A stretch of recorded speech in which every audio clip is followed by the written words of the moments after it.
this straight.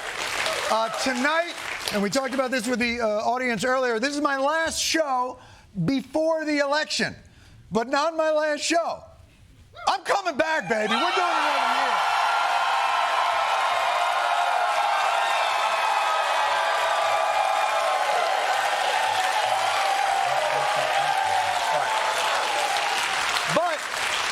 It doesn't mean I'm not stressed out. It's very stressful. The election's in a week. I only have 1 week left to decide who I'm going to vote for. It is.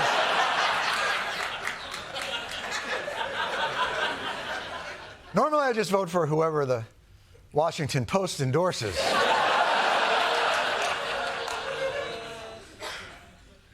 But I'm not an Amazon Prime member, so.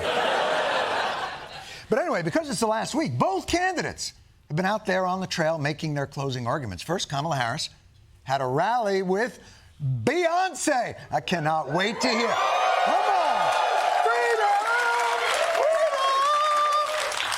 She'll do that better than me.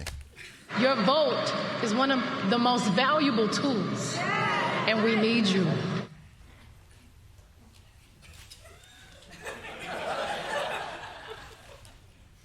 No singing? Just a heartfelt statement of the importance of the election? And I'm voting for Trump. That's just. Well, you know, as luck would have it, Donald Trump was holding a rally of his own right here in my backyard, Madison Square Garden, world's most famous arena. Oh, they're not booing, they're saying, Bruce. I bet Trump's rally at Madison Square Garden is going to be incredibly entertaining and uplifting as the Trump campaign enters its optimistic Morning in America phase with its lineup of stars. The illegals, they get whatever they want, don't they? They're on the side of the terrorists. She is the devil, whoever screamed that out. Her and her pimp handlers will destroy our country. She is the Antichrist, the first Samoan Malaysian low IQ. I love you, Donald. I mean, what?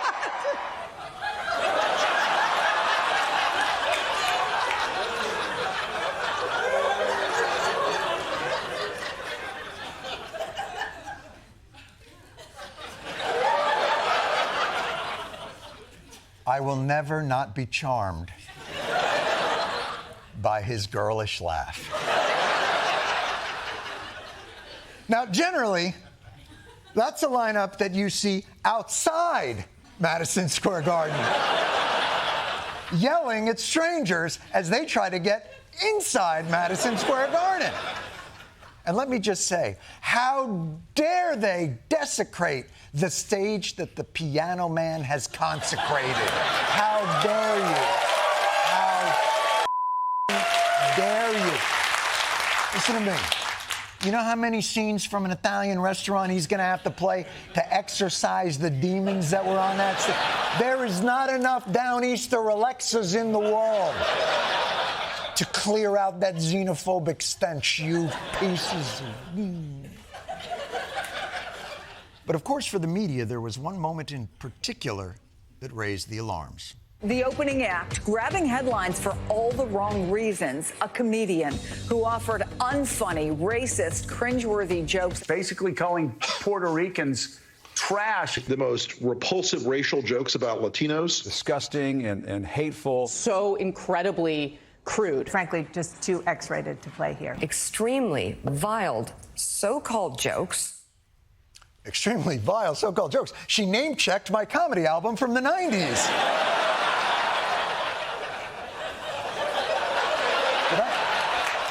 Did I really?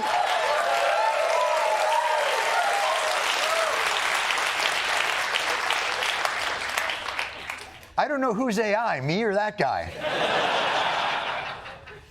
Now, obviously, in retrospect, having a roast comedian come to a political rally a week before Election Day and roasting a key voting demographic, probably not the best decision by the campaign politically. But to be fair, the guy's really just doing what he does.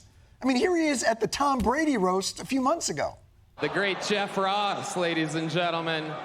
Jeff is so Jewish, he only watches football for the coin toss. Gronk, you look like the Nazi that kept burning himself on the ovens. Kevin is so small that when his ancestors picked cotton, they called it deadlifting. Yes, yes, of course. Terrible. Boo, yes.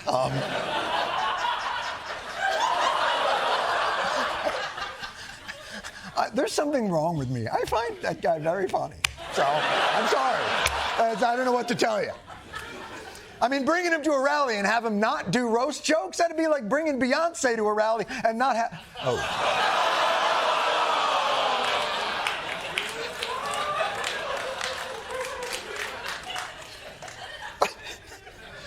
But you know what? Those people, those are just the underlings. And they brought a real dark, apocalyptic version of America to the stage. I'm sure former President Trump will temper those passions. On day one, I will launch the largest deportation program in American history to get the criminals out. Day one? Have a snack, meet the staff. Day one is typically we just read the syllabus. There's generally no homework. But okay, day one, mass deportation. How exactly is that going to happen? I will invoke the Alien Enemies Act of 1798.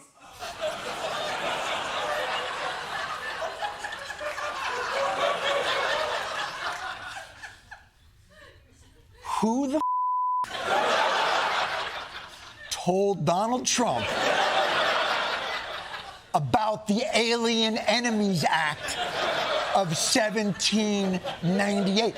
Because I'm going to bet you something.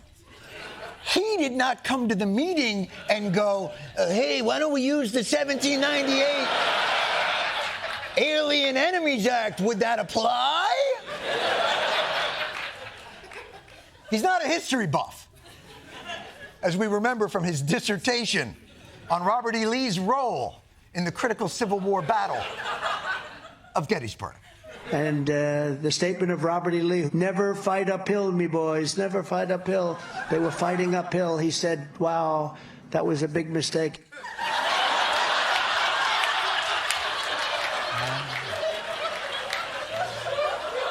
He should have used the Alien Enemies Act, 1798, to clear his enemies. Wow. From the man himself. That is his priority. Day one, I'm going to round up all the so-called illegal immigrants. It's a tough policy, but I guess it's got to be done, and it's not like anyone else, i.e. legal immigrants or American citizens, are going to be caught up in that dragnet. I'm sure that Trump's got a very detailed and precise plan. How many people are we talking about? Millions of illegals. They think it's 2 million. It's probably 5 times that amount. You hear 15, 16. Sometimes you hear 17. We have 21 million, at least 21 million. I think it's much more than 21. So we are going to be rounding up and deporting between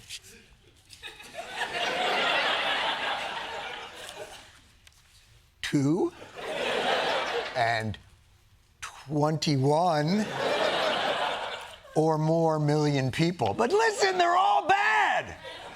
And they've all committed terrible crimes. And we have cataloged, without due process, the terrible things they have done, yes? In Springfield, they're eating the dogs, the people that came in. They're eating the cats. They're eating the pets of the people that live there.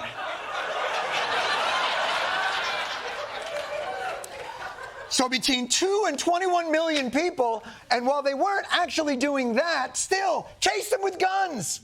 Because at the very least, they are here illegally. Yes, they are illegal. Donald Trump threatening to deport thousands of migrants in the country legally. So that one's tricky. But I'm confident that on day one, when Trump does his mass deportation of anywhere from 2 to 100 million people, it won't be you. It'll be them, because of how precise Trump is, especially when it comes to people of color. I know Willie Brown very well. In fact, I went down in a helicopter with him. The African-American politician in question was not Willie Brown, but rather this man, Nate Holden. Holden saying, quote, Willie is the short black guy living in San Francisco. I'm a tall black guy living in Los Angeles. I guess we all look alike. I guess there's some confusion there. But he's not deporting California politicians day one. And, you know, that story made him look racist. It's not the point. He really can't tell white people apart either. You said Marla's in this photo? That's Marla, yeah. That's my wife. Which woman are you pointing to? No. Here. Oh, is that, the person you just pointed to was I Eugene see. Carroll. Who is that? Who is that? And the woman on the right is your then wife, I don't know. Ivana? This was the picture.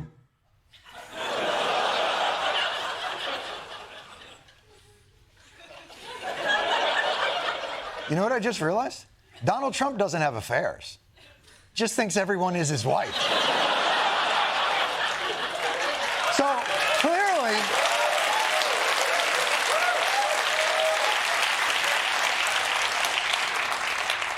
an attempt to deport between 30 and 500 million people is going to be complicated.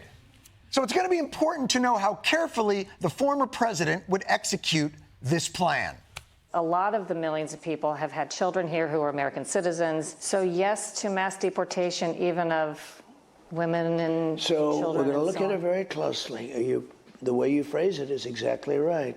You put one wrong person onto a bus or onto an airplane, and your radical left lunatics will try and make it sound like the worst thing that's ever happened. Because it's the worst thing that ever happened to them, the American citizens you mistakenly deport. Yet Trump is like, and that makes me the bad guy. And why is my wife interviewing me? You are my wife, right? Marla? Ivana? Ivanka? I don't know. This sounds awful, but as everyone knows, you can never listen to what Trump's saying and hear it. I think you're taking everything a little bit too literally. Look, Trump speaks in hyperbole. This is nothing new. He's telling you what was in his heart. You always want to go by what's come out of his mouth rather than look at what's in his heart. You're right. Why hold former presidents to what they say they're going to do from their mouth holes? Perhaps if we only look inside Trump's heart, then we could see what... Oh! That's not French fries, and that's that's not good. Let's see if there's anything else behind that we could... Oh, God! And bear spray. Eee! I wonder which one of those is good cholesterol. Look! You know what? Sure, maybe Trump's just talk. But on day one, when the deportation of between 2 and 11 billion people begins, what will be the guiding principle? Perhaps we should ask the dead-eyed architect of these plans, Stephen Miller. America is for Americans and Americans only. Oh, that makes sense. We're only deporting people who've come here illegally. Or people who have come here illegally, but sneaky legally. Or people who have children who are actually citizens. Or some people who look like they may have come here illegally. Or people that have protested the war in Gaza. Or a special prosecutor Trump doesn't like Jack Smith. Which, by the way, name a more American name than Jack Smith. Where are you going to deport him to? Faneuil Hall in Boston? Or...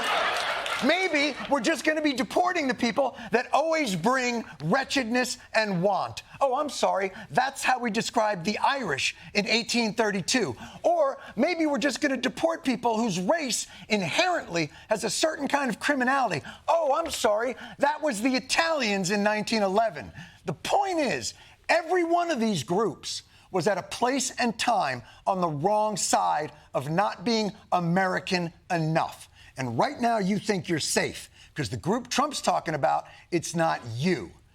As if, are you sure this isn't my wife? Donald Trump can tell the fucking difference or even cares.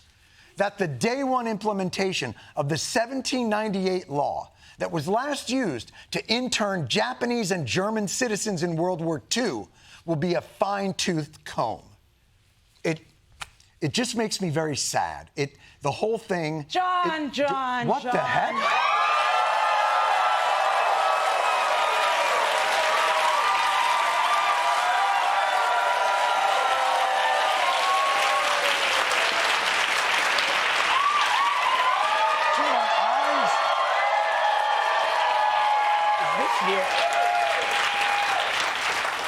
Jessica, is it really you? Yeah, of course it's me. You think I'm a hologram? You think Comedy Central has hologram money? I'm just here in real life to tell you something, okay? Don't be sad. John, everything's gonna be okay. For you, a white guy, a rich old white guy. You think my rich old white guy privilege will save me? Maybe, but honestly, how much longer do you really have living-wise? You have a terminal D, right? What? A termy disease. Are you dying? No, I'm fine. Why would you think that? I don't know, just your general vibe and the whole, this face thing. Woof. I mean, but I get why you've aged so much. It's been a whole last year of you grinding it out every single day on the show.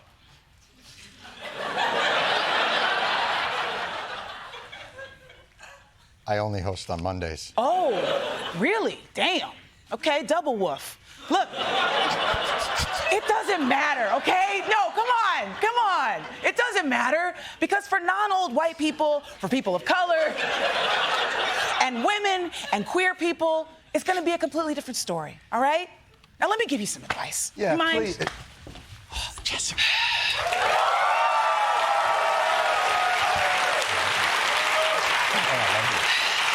Look, John, I know you're exhausted. Hell, I'm exhausted. Everybody's exhausted. Anger and disappointment in our political discourse is exhausting. But it's easy to throw up our hands and be like, fine, it, I'm tired. Go ahead and take people's rights. I'm just gonna plow through a case of Trulies and binge 52 episodes of Love Island.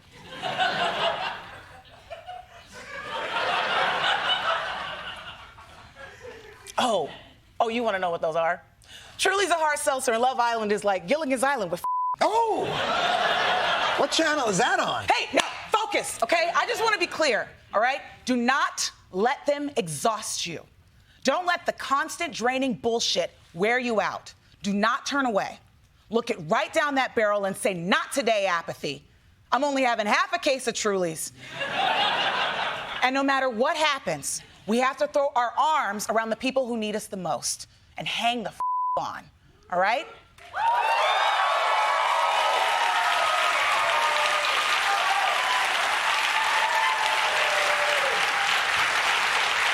Except for you, John. I'm here now. You can let go, sweetheart. Let go, John. I'll tell them your story. But I just signed on for another year, so it's... What? With your doctors? No, with the network. Oh my God, you're crazy. You think you're gonna live for another year? That's optimistic. Jessica Williams, everybody!